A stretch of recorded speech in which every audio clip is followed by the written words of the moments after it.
સવા ન મારે છે કાચો ગીરા કરો વિચારણ ન આપ્યો અને પાછી ભોજે બેઠી એટલે શું કે અહીં નાખી દો થોડો એની થાળી મારી થાળી નાખ્યો એની થાળી નાખ્યો એટલે ઓલો કે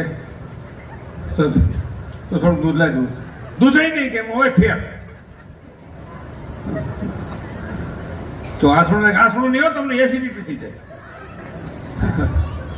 તો કે ઘી નું હોય એમાં કોલેસ્ટ્રોલ તે લઈ લે તે શું ખાવ આ સાયમાં નાખો પાણી થોડું છોડી નાખો તો એ કે આ હાટુના બધી મહેનત કરી અને થાય છે કેવું ગામડામાં શહેરમાં જાય શહેરમાંથી મોટા શહેરમાં જાય ત્યાંથી પાછા ગામડામાં ફાર્મ હાઉસમાં આવે એ તો કહેતું નહોતું અને ફાર્મ હાઉસમાં આવીને કંઈક બે ફાર્મ થઈ જાય એટલે એ કરતા હતું એ બરોબર હતું હું કામ હાલથી કઈ ભૂલ કરો પી લે પાણી મનસો